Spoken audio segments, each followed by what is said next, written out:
this is our second series of talks that MERL invited us to do. And this series is part of their CARE programme, and we thought we'd exploit the idea of who cares when it comes to care. And we've had 3 talks already on different aspects. First one was looking at the history of White Knights campus. The second talk was 2 projects that landscape architects worked on in Reading. One was Green Park, and the other was in the city centre in Zara. And last week was imagining future landscapes, which is just a wonderful sort of mental exercise, really. And this week, we're thrilled to have Professor Flora Samuel to talk about the social value of land. And Flora Samuel is an architect and professor of architecture in the built environment at the University of Reading. And I'm going to leave you to. Okay, that's great. Thank you very much. Right. Thank you very much. Well, thank you very much for coming along and inviting me. I'm very, very passionate about land. I actually think that, because I really believe that, land is absolutely, access to land, I think, is the absolute fundamental basis of everything, all our problems in Britain at this moment.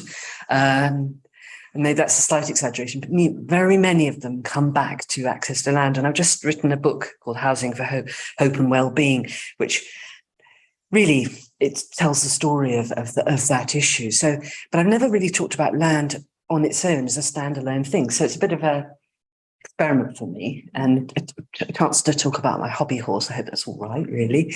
Yeah, I was going to do it in summer, so the date's wrong because there was a train strike then. And it's interesting to remember that there was a train strikes then as well, isn't it? And I just saw this washed up on a sort of drainage ditch near where I live. I live in Wales, and it was like agricultural land, and the agri was flipped over. And for me, all land is cultural land, fundamentally. And actually, if you could see the farm next to this, it's what's known as a fortress farm. It's one of those farms that's completely locked up now. It's a terrible new genre of farm. So I thought it particularly ironic that cultural land thing floated up next to this fortress farm. With the whole thing being a bit terrifying, really. So I'm going to be really arguing for this, with social value, which is like well-being, but cultural value of land. You just turn it on the little. Yeah. Oh, I need to turn it on. So yeah, thank you. Okay, so is it gonna? Oh, going on there. There we are. So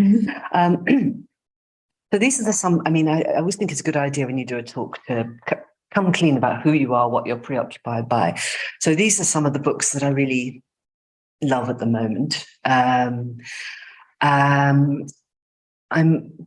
book on housing I've just written is very anticipating, like many books, imagining a world after neoliberalism.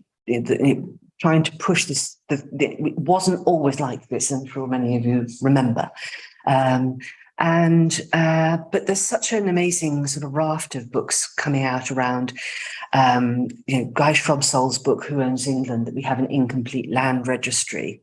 In a way, there's a culture of land blindness and secrecy about land ownership. Beautiful books by Nick Hayes on the Book of Trespass and Trespass's Companion.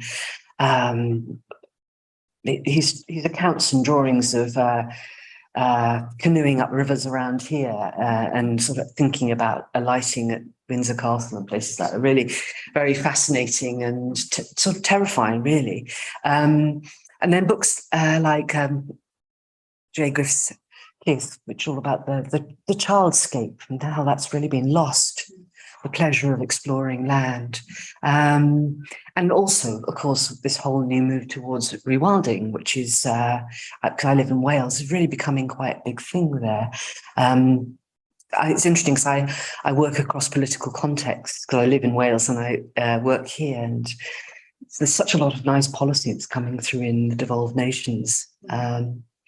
And a very interesting book, What White People Can Do Next, is about issues of race. But really what Emma Dabiri concludes is that ultimately it's about returning to the commons, about giving everybody a sort of fair access to land. And I think there are huge issues about diversity in land. I've been on the side, I'm trying to set up a cooperative housing scheme in the countryside. And we had so much response from people who were saying, we're a Black family and we'd like to move to the countryside, but we don't dare. Or we're a gay family, we don't dare move to the countryside. We feel we need to be shielded and that sort of thing. So access to the land is such a huge thing. And if you're an enthusiast about the land, you'll be reading that journal, The Land, the magazine. I think it's for sale in that another shop in Reading. But which is really fascinating with all this up-to-date information on what's happening about land rights and so on. And of course, if we were vegans, maybe some of us are, then much less land will go into agriculture, and far less carbon will go into the environment, and things could really rapidly change at that level. And then there are other books like Invisible Women, which is just a completely fascinating book, which is about how data and algorithms about places are being set in stone, but they're all designed about default man, which is a Caucasian man, really. And we don't even see these algorithms and the sort of secrets that are behind them. So there's kind of books that fascinate me. So I am coming very much from I suppose a George Monbiot kind of thinking that there might be a way forward.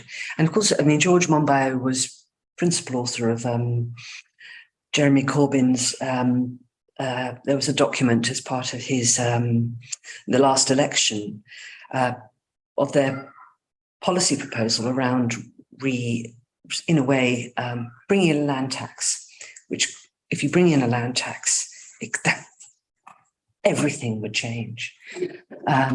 So it doesn't go away, that one. People have been trying to bring that ban back in since Victorian times. So I think land tax is such a key issue. Anyway, so those sort of things I've been reading. So I'm trying to be honest. There's another one, Kate Rather's Donut Economics. So I'm going to talk about social value and quality of life and relationship between them. And then the participatory maps we've made of social value. And then talk about a map-based system, digital planning system for levelling up. People keep saying to me, we've given up. People who are in organisations that target policy activity say, we just don't know what to target anymore because it's changing so fast. And even this levelling up thing apparently is dying away. But so I wrote this in the summer. Yeah. So, but if you were actually truly trying to level up, you need to know what's there to level it up, wouldn't you? It's sort of logical, really. And then I'm going to finish with the green belt. We can all have a debate about that, I hope. I think it's we have to talk about the green belt, really. So this presentation builds on the work of 3 collaborative research projects, one was mapping eco-social assets.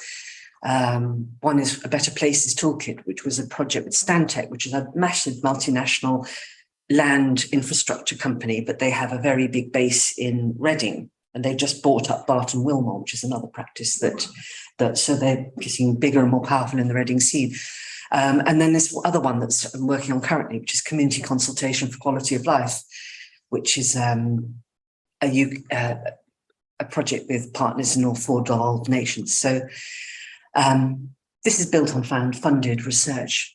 So this is an event, last year, I teach research methods to master's architecture students, and every year we come here to the Landscape Archive, and very fascinating it is too. And in the archive here, there's also the DGW archive, which is Duffy, Ely, Gaffoni, Worthington. They were the first big global multidisciplinary architecture practice that was used this idea of architectural knowledge, that knowledge should be the basis of action.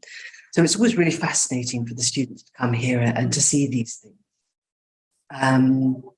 But you wonder when you look at these old maps and landscapes, how did they decide this was the right decision to do in this place, in this specific spot?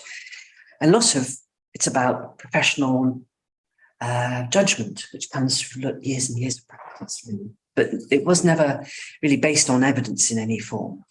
So anyway, the archives here, and we were just talking about the role of history, when Annabelle was talking about the role of history as as a sort of building block of practice going forward. And I just think more and more historians need to be sort of working in that way. So social value and quality of life. Now, obviously, social value and quality of life are incredibly complicated things to define. But because I'm a kind of bit action-orientated sort of an academic, I just gloss over that and say they slide around and it's sort of about well-being. I'm not really the kind of person who's fascinated with sorting out definitions. But there's a very nice definition. I see the world as my role is to try and make it easy for policymakers to include the intangible impacts of things in their activities. And so that is why I focus on social value. The basis of my work is the triple bottom line of sustainability, social value, economic value, and environmental value. And this is a really nice diagram done by the UK Green Building Council, which is based on Kate Raworth's donut economics, which sort of talks about the scale of these things. But I like it because really social, economic, and environmental, they can never be taken apart. But in order to talk about social value, you have to take it apart. You have to disaggregate it. So I have to apologize for the fact that I do. But whenever I talk about social value, economic and environmental are all very much in there. So we have economic measures, which are pretty familiar, money and other things. Environmental, increasingly we have carbon, biodiversity, that sort of thing. Again, better known, but social value measures are very hazy. And that's why it's like been the target of my work. But so the Social Value Act came in 2012. It was brought in by Conservatives, actually, who wanted to do procurement better. And it's had amazingly positive impacts across the built environment. Because anyone who's spending money with public money has to prove the social value, essentially. But there's been a huge amount of haze about how to do that. Now, in theory, the national planning policy framework that guides everything that happens in planning, that's in theory based on economic, social, and environmental. But you will find that most of the activities that happen in planning departments are economic.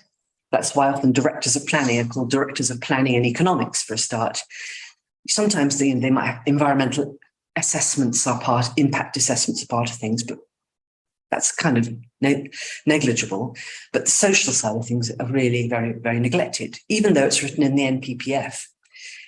So, which is why, another reason why we want to help make mechanisms that make these things easy for planners. And planners, I have nothing against planners. Planners are horribly under-resourced folk who are doing their very best. The Treasury Green Book, which is in theory how the government makes decisions, is also based on environmental, social, and economic. But again, everybody slides toward the economic because that's the easy thing to measure. Now, it's interesting I don't know how many of you, or if any of you have a construction background, but we're moving in construction towards this thing called value-based procurement. So you in the olden days, you'd have a huge, great lawyer's tome as a building contract in order to get a building done or a place done. But increasingly clever clients, and I'm told Google does this, I don't know whether that's true, they're very secretive about what they're up to. Their clever clients are saying, well, actually, we want a building that achieves this much, say, social value or economic value, or maybe it's actually this much brand value, or it's about asking the team to work together, not fight with each other, which is a traditional contractual thing, to deliver the value together. And examples of projects where that's happened, they've managed to produce the project earlier and cheaper than budget, because so much in construction happens in the fights between people. So I'm hoping, and this has been the Procuring for Value report's been a very influential report that's led to the development of a big digital tool, which hopefully will push this thing. And then we have this thing, the digital twin, which is the idea of places being modeled digitally. throughputs and flows of places so that you can see whether they're going to work in a digital sort of way. And what always really worries me is that digital twin models of places are not going to have any social people, how they interact and so on, and what they like. So that's in a way part of the context of what we're thinking about here. So that was a real whip through of context. So we went on, when I say we, I work with a group of about 40 architectural practices, people who lead on research and practice. And they're asked when they're bidding for projects to demonstrate their social value. And they didn't, and that's a real problem for them because it tends to be done in tick box ways like number of apprenticeships and ex-offenders employed and that sort of thing. And nobody was paying any attention to the fact that a building itself or a place itself impacts on how you feel and who you are, you know, the actual. And so we did this thing, the Social Value Toolkit for Architecture, in a way to get this across. So we aim to develop a simple, practical toolkit for evidencing and measuring social value of good design. And our focus was on housing.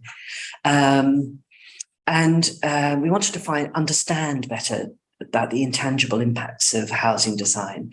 And ultimately our aim being to help decision makers include social value of design and policy and procurement. I have to speed up now. I'm enjoying relaxing back into this sunny. Anyway, so there we are. I'll speed up. So this is a bunch of, this was where we kicked off. So this is practitioners, all this doing for this pro bono, getting together and talking about stuff with experts in this field. And we did a literature review of documentation about what makes good places, what's good for well-being. And we found that they all use, all these documents say roughly the same thing, but they all use different words, and which just gets in the way of the whole thing. And then there are other, and this is from the built environment. There are a completely different set of words if you happen to be in conservation, another set of words if you happen to be in land use or agriculture. But having been through all this literature, we came to the conclusion that the headline outcomes of the way in buildings and places themselves could impart value were things like connecting people, encouraging active lifestyles, encouraging positive emotions, helping people to take notice of their environment, having the power to change things, and also affordability and use, which becomes more and more poignant, obviously, with the energy costs. So these, were not rocket science. They're very close to the New Economics Foundation's 5 Ways to Wellbeing, which is a very useful document. But then we set about, we had more workshops to get people thinking about what questions they needed to ask and to find out about this stuff. And we piloted these questions. It is, in a sense, post-occupancy evaluation questions. Simple things. My neighbourhood gives me opportunities to stop and talk with people regularly. I can't tell you how much artistry goes into these questions, because you think, you shouldn't say walk around because that's not good for people with wheelchairs, etc., or see people. You can't say that. There's a lot of work, and then there's the Likert scale here: strongly agree, blah blah blah, and that can be used as a multiplier. Indeed, we offered a methodology for monetizing social value because that's what local authorities are quite fond of at the moment. But I believe that the whole monetizing of social value should not happen. Since we did this, I firmly believe that, and there are other ways. So we published this thing, the Social Value Toolkit for Architects, to get this across. And it fortunately meant that we got to be on a lot of bodies that were cooking up thoughts about social value. But while we were doing it, we realized it's not just the social value that's been generated, it's where the social value happens. And I often cite Kensington. I don't know how accurate this is, but I was thinking Kensington in London has fabulously rich people on one side and super poor people on the other. And you bunged all the statistics together, you end up with kind of grey mush that doesn't tell you anything, do you? So we did this project down on mapping where the social value is happening and the Orts Road estate down near the canal. And the Orts Road has had a very, very checkered history. When you do social value mapping, you always have to focus on the positive stuff because it's ethically wrong to focus on negative stuff in these maps because actually that stays with the community and it can make them feel worse. Let's leave that to the police and their crime maps or whatever. We don't want to know that. So asking people these nice questions got them off talking about drugs and needles in the bushes and things, and got people talking about the heron that they like to look at on their way to work or that sort of thing. Anyway, we did these workshops all over the place when we did them with kids. We had these stickers which related to the social value measures, and we ended up making these and testing and trying through fun days. We ended up making these layers where people feel connection, where people do their activity and so on. It's interesting, this cemetery at Cemetery Junction is such an important place for people around here. Kids just know where to go. And we did these heat maps then of what was going on. And it was at that time that they were shutting the swimming pool in that area. And the swimming pool support folk came to us and said, could you give us evidence? And we could have given them evidence, quite almost quantitative evidence about the impacts of selling off the swimming pool. But of course, the council sold it so fast that no one could blink, you know. But anyway, it did attract some policy sort of interest, this idea of this multi-layered mapping of making this sandwich of social maps, social value maps. And nature, of course, being a really big part of that.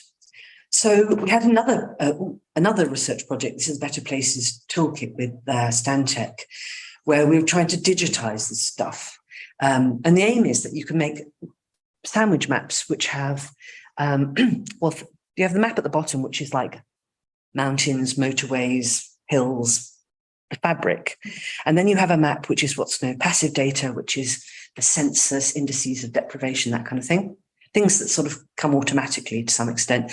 And then you have a layer of the map, which is active, made with the community. And if you bring them together, you might just be able to sort of account for all the flaws in all the methodologies of all the different ways of doing it. And interestingly also, when you start looking at the passive, the actual map of the place, you can start putting algorithms now that are put into account. So for example, we found kids, when we talked to people at the council, they said, oh, the kids can go through that tunnel under that massive road to get to the playground. They just can't. It's too terrifying for everybody. So we found that motorways and tunnels and things, you can't say. So you can actually start putting algorithms that start showing how truly accessible things are. So these maps are going to get more and more intelligent over time. So the conclusion from the projects was that people enjoy working with maps. Everyone seemed to understand maps. It wasn't the problem. Social value needs to be spatialized. We need to know where it happens. And social value maps have the potential to be really useful to decision makers while also being transparent and easy to understand. And they can also be made constantly. That in planning, there's one map and then there's local development plan is done 5 years later. Everything has changed in between time. But these maps could be done in real time moving forward and quite cheaply. So we're thinking that this project, Community Consultation on Quality of Life, is examining how you consult with people to make the active social value map. And we're using this thing, the Quality of Life framework, which is developed by the charity, the Quality of Life Foundation. And it's loosely derived from the Social Value Toolkit that I showed earlier.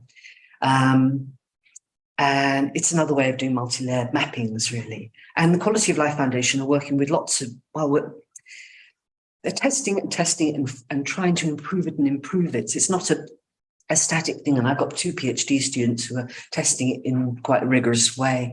So hopefully after a few years, by version 6, we might have actually something that's quite robust. So this is the community consultation of quality of life. We've been setting up these things, urban rooms, places for industry, practice, and communities come together to talk about the future of their places. And we've had one in Reading, we have one in Cardiff, we had one in Edinburgh, and we have one in Belfast. This is the one that was in Reading in March 2022. It was in Broad Street Mall. They gave the space for free because the people managing Broad Street Mall wanted to make it more kind of more social thing. And not social in the sort of sociable for people to meet together. Well, obviously they do want that, but they wanted actually to have a bit more purpose, social purpose. And we had lots of events from organisations all over Reading, contacted 110 groups, and about a lot of them, each of the poster is for a group. And people, perhaps one of the best things about this place was people met each other. They bumped into each other, groups in Reading. And at the same time, we had people we were experimenting about whether you do face-to-face consultation or digital consultation and what the benefits are of each. because I don't know if you're aware, but during the pandemic, digital face-to-face consultation on planning just evaporated in many places. And so a lot of decisions went through without any consultation. I mean, nearly all planning things are done on delegated responsibility with no consultation anyway. There's a bit of exaggeration, but it's very dominant. So we were using this digital map and experimenting with how people enjoyed using it. And so this digital map has the benefit commonplace of having a button where you can press the button and you get, it translates into lots of different languages, not perfectly, but good enough. So any guesses, the local school to some of the local schools around here, roughly how many languages do you think are spoken in local schools? About 90. About 90. 90, yeah. 150 was the one with 150 languages. So you really start to need, and this is an amazing group. They're the people who do English language courses for women, and a lot of them are refugees, and they were doing the consultation tab. So that was really fascinating, and it was a really good tool. And for a lot of older people who said, I've never gone near the internet and I have nothing, not interested in digital, even they were in a way learning about using digital things, even though they didn't like it very much, sort of developing their confidence in a sense. So that, this is the digital map being turned into Farsi. And then we wanted to make these maps of what's valued by people in Reading. And we didn't make any promises it would be useful for anybody, but I think it could be of use if, for example, if Reading Borough Council decided to get rid of an allotment garden or something that a lot of people had said, they really valued. But our main interest was in their experience of participating in planning, and pretty much a huge of people had never ever been asked to participate in any kind of planning activity. So this is the one in Cardiff. And then Waverley Mall, and then Belfast City Centre. And then they all got different planning contexts. So we're going to write 4 reports based suggesting what best way of doing consultation in the 4 different places. And we're going to publish a code of conduct. Now, I'm looking at the history of planning consultation, and actually it was set up at the Skeffington reports in the 60s or 70s. It was all about, but they thought at the time you didn't really need to specify how to do it. And everyone's been exploiting those loopholes ever since. So it needs to be specified. So early conclusions are that we need to establish a code of conduct, and we need to make the process of determining planning applications more democratic, and technology can help with that. So we did a big review of the literature. Okay, so hold that in your mind. How to make social value maps of people. So we're arguing for a map-based digital planning system for levelling up. And this again, sorry, it's slightly old. Obviously, our king was the Levelling Up and Regeneration Bill, which might have gone away by now. We just don't really know. But the principle being that we're trying to level things up and trying to get to be more democratic using things like street vote and stuff like that. But in Scotland, they're developing a fully comprehensive digital planning system. Which I think is, and there are places like Manchester which have an amazing map-based planning system. Well, amazing maps, not quite feeding into the planning system yet, but amazing what you can see that's going on in a place.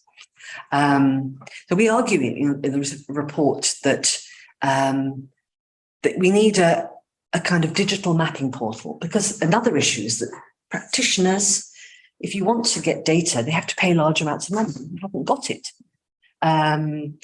We even find that people are employing our students in order to get access to the University of Reading's map bases, because they can't afford to pay to get the map base in their practices. And you have to remember that architects are paid on average less than a brickie. So, it's not, architects are not these people in sports cars that Hollywood presents them as. So we're arguing for this digital mapping portal that will, and there's a wonderful, Wei Wang is a wonderful woman who has a vision of the digital national trust. Actually, that's what we need, a digital national trust, making all this data free, available, and also archiving it for posterity going forward. So the UK, there's a geospatial commission, which is working on this sort of stuff. But as Wilson and Tudor Jones say urban planning, research and practice has a lot of catching up to do. Science and technology and communities have marched on, developing innovative tools, but planning has been so starved, it hasn't really been able to engage with this stuff. But things are getting better. So England, the government in England is looking towards a zoned planning system using the national model design codes. So we'll code, this place needs this sort of code for this thing that's going to happen. But the focus of it is very largely on, is there going to be business development there, or is it going to be how tall the buildings are? And we're arguing that planning coding should be based on social, environmental and economic value. And if there are places in the maps that show that they're starved of social value, the planning code should say, yes, you can develop that thing if it increases the social value.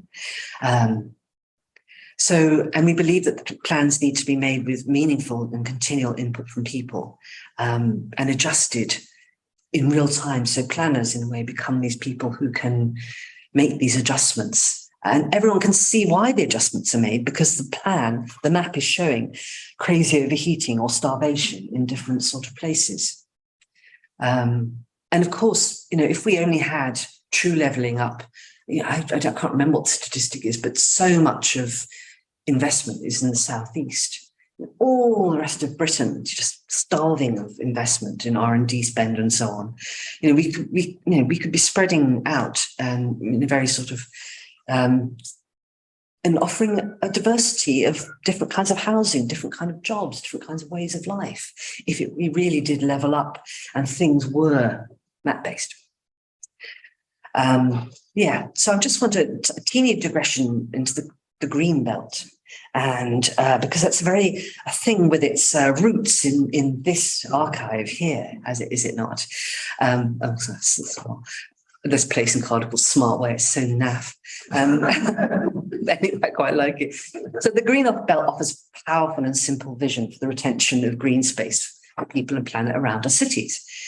But very often, this is where pathway just being demolished by a fortress farm. It's not doing it. The vision is being eroded all the time. And the loosening planning to allow for low social environmental, through the loosening of planning to allow all sorts of things to happen in the green belt, which are not very good for people and planet. So this is where our evidence-based mapping comes in, because we want to see what's really happening in the green belt. And particularly access to land and rivers are restricted. It's terrifyingly restricted.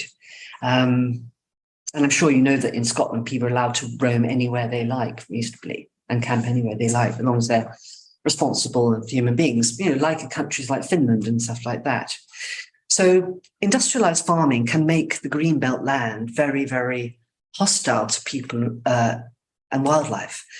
And so the Council of Protection of Rural England, of course we have the CPRE archive here, was responsible for the creation of green belts in 1938.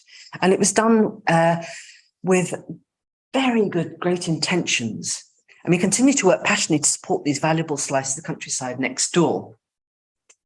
I mean, the green belt is an interesting thing, because some people argue that the green belt was designed to keep the hoi polloi out of the countryside as well. And there's some slightly racist sort of issues around it too. But let's talk about the green belt.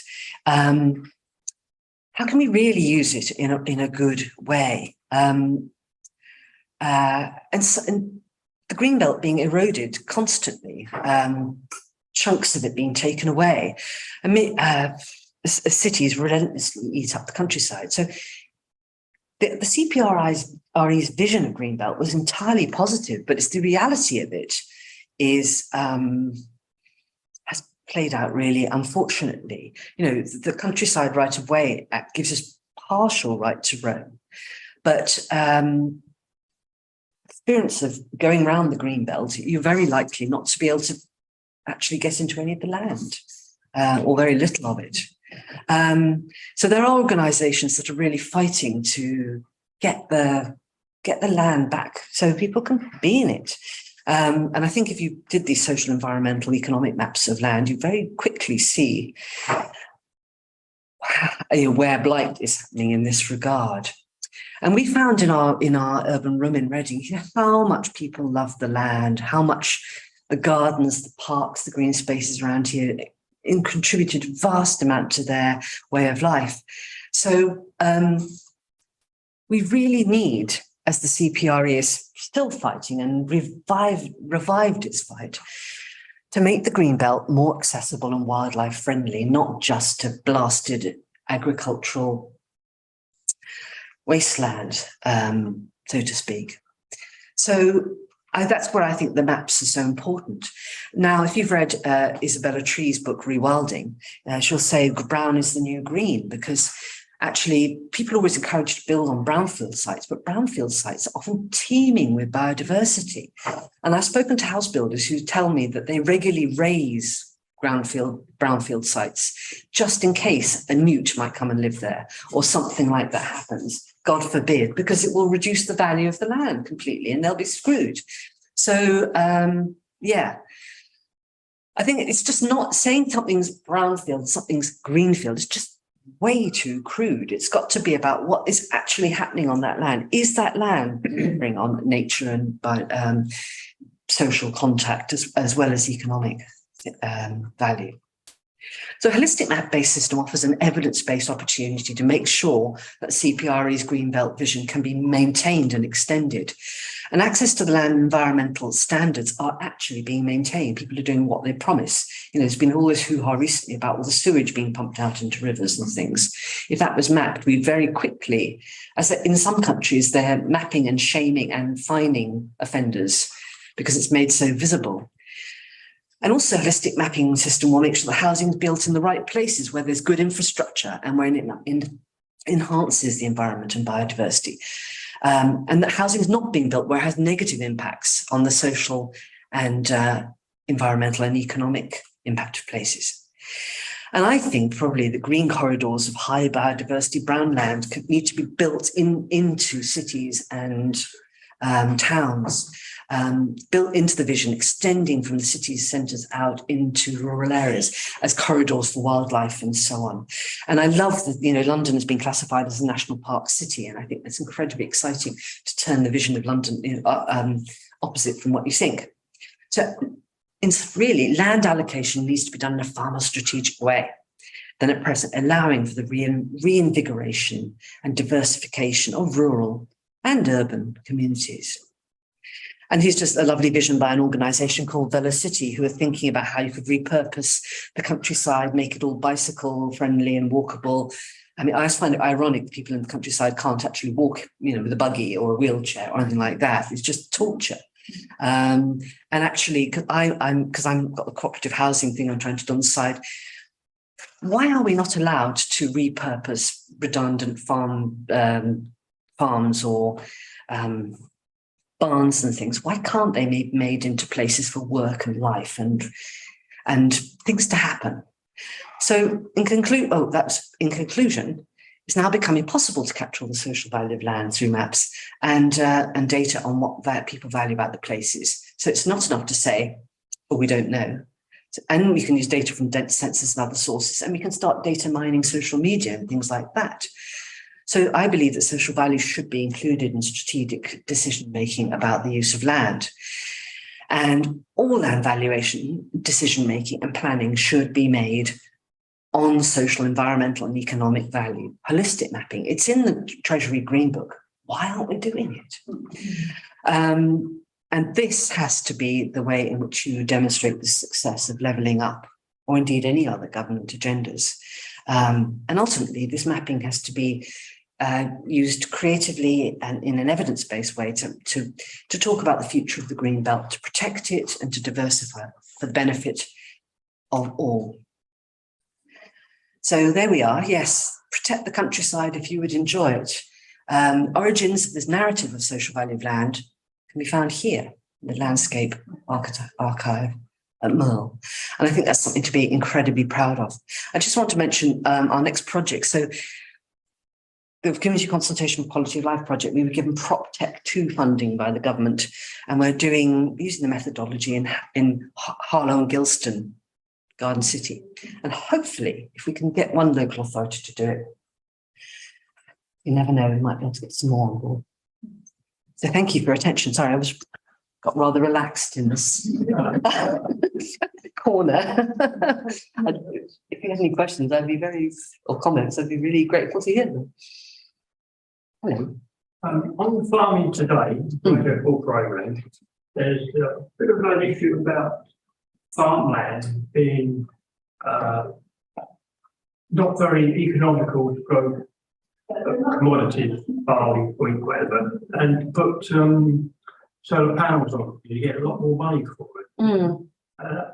And you just go down the M4 outside Reading, you can see quite a few down there. Yeah. It needs to be catching on. Well, I gather Liz Truss is just about to stop all of that, stop the solar farms. I think that farmers have got a really tough job, and they're having, with the Brexit, they've had their subsidies taken away. They're going to dilute the elms as well, I believe, the trustees have looked at. Yeah, well, I think that there have to be better creative ways of helping farmers to make a living, really, than subsidising them. And I understand that with the elms, if you want to apply for a grant, you've got to pay, depending on the size of your farm, it could be 30,000 quid to have an assessment done. So you've got to pay money to try and get money. Yeah. Stand your wrong. Yeah.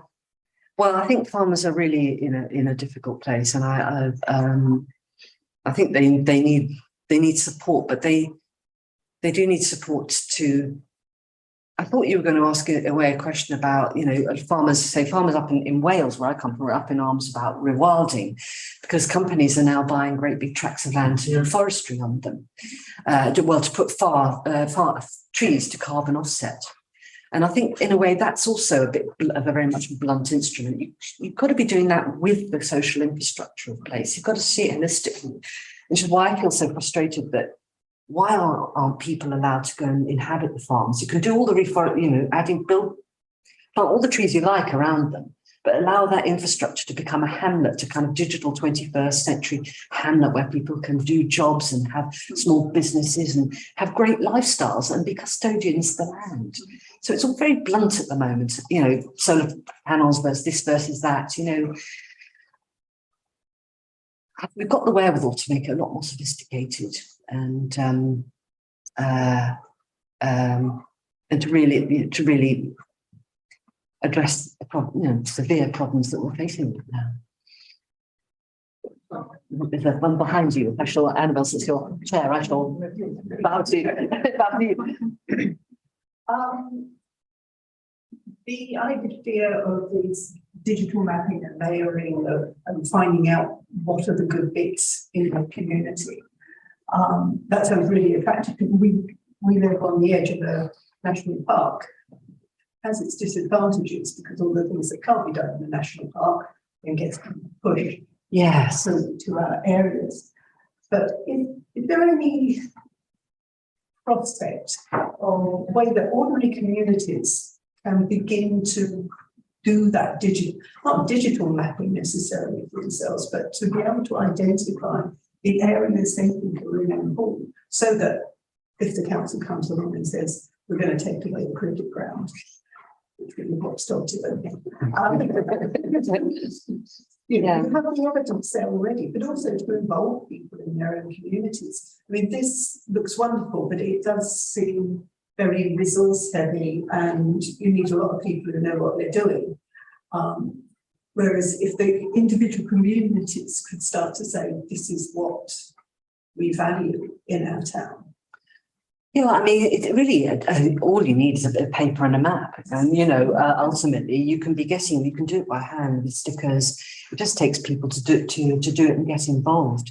The digital, it's very cheap to get this digital interface. It's still, I think, a bit clunky and difficult to deal with right now. But in theory, it attracts a lot more people into the discussion.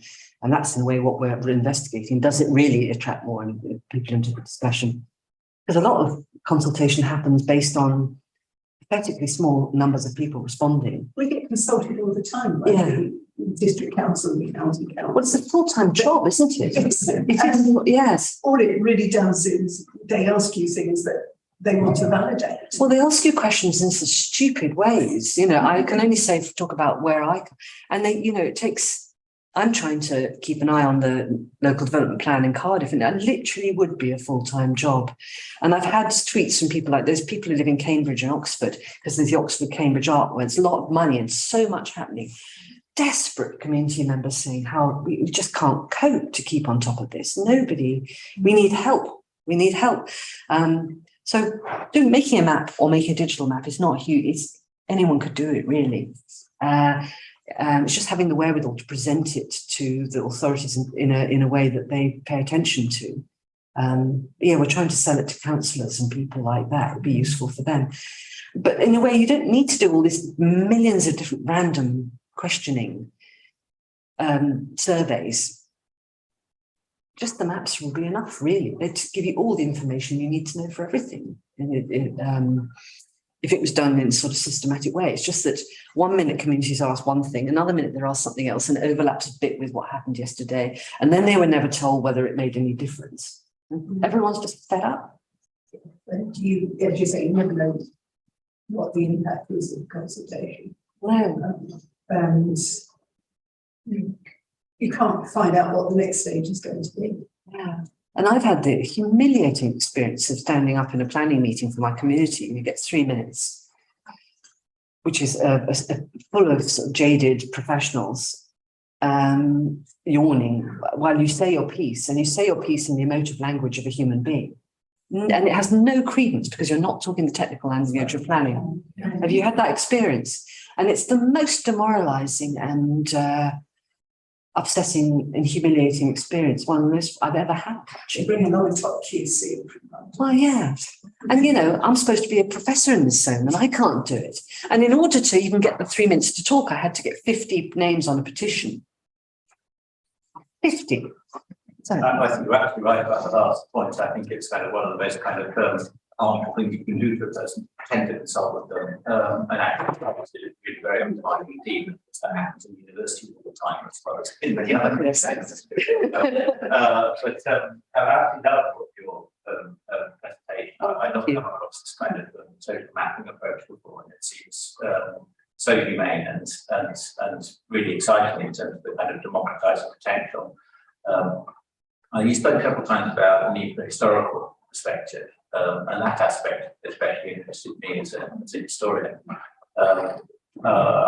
I mean, in some ways, what we're talking about for me is very reminiscent of a lot of thinking that was going on in the period just after the First World War, which wasn't a sophisticated kind of conceptually, and certainly not in terms of technologies being used as what you were speaking about. But things like initiatives like the Rural Community Council, when they were established, and there was a whole group of kind of interrelated organisations which shared considerable overlap in terms of the personnel of the real rural community movement. I mean, like the Young Farmer stuff, for example, also a part of that. And the development of village halls was a crucial element of that. So there was a kind of social vision of the countryside. And when people sort of spoke and wrote about the countryside then, many of them actually regarded the countryside as a social space just as much as it was the landscape. Indeed, they didn't make that assumption. And sort of my reading of history would be that what sort of then happened is a disastrous kind of split opened up between the countryside understood as a kind of social space, and the countryside understood as a kind of dehumanized landscape, just something to kind of resort. Yeah. Right. So you have the Scotland in 1942, which in many ways, I think, although there were lots of good things in Scotland, in many respects, I think was very harmful in this respect, because it wasn't that the Scott report kind of wrote people out. But it assumed that actually the social side could be purely delivered through the prosperity of agriculture. And if we just and jobs, subsidise farming, yes, that everything else would look after itself, kind of socially and environmentally, for that matter. And in some ways, I think we've never really kind of fully recovered from that. So that sort of approach, I think, in many respects, got kind of written into the 1947 kind of Planning Act, and subsequent planning legislation, sure we know about, with countryside perceived as landscape rather than as something which, as you say, has a social and environmental value. So, in many respects, I think this sort of what I would see as a kind of really very damaging kind of schism sort of occurred in the mid 20th century. And what we need to do, it seems to me, is exactly what you are trying to do, I think, which is to kind of try and heal that divide and bring it back together again. Well, it's just amazing. We don't look, planning, housing and agriculture is not seen together. And there have been people who fought for that, Marilyn Sherd and people like that. We have to see those things in one map. But the account you're talking, I've not encountered these things. Is this stuff written up, the history of? Some of it is. There's a history of, there's a good history of the Rural Development Commission, which actually was, some of these activities, most of them were spontaneous, not top down. But some of the funding came from the Development Commission, which was set up under Lloyd George's kind of 1909 legislation. So Alan Rogers, I think, I've written about the rural community councils, actually slightly critically. But, I'd love it if you send me the reference. I'd be really fascinated. It was very, I think, very sad when in some ways I feel very sad when I look back to that period, because there was so much optimism and so much humanism, and yes, you're talking about kind of the human perspective. It was absolutely there, of course, limited, and people were limited by where they were coming from and by their incomplete perspectives and so on. But nevertheless, it was very humane and very, very positive, very forward-looking, and so much of it has been lost, I think. But in a sense, it's there to be recovered and reconnected to, I feel. So. Well, I think it'd be great to connect back to those histories of things, because we have to keep showing that people have been trying to do this stuff for centuries. Yeah. Yes. And it's always this idea it's the first time it's happened. It's just, been lack of institutional memory, and I keep muttering about everywhere at the moment. That we've tried this, we tried that. A land tax was it Lloyd George, or I can't remember who tried to bring it in. Yes, it was Lloyd George tried to bring it in. It's not a completely flying. Yes, scuppered stuff a bit. Yeah, but all this stuff isn't pie in the sky. It's something that people have known that it needs to happen.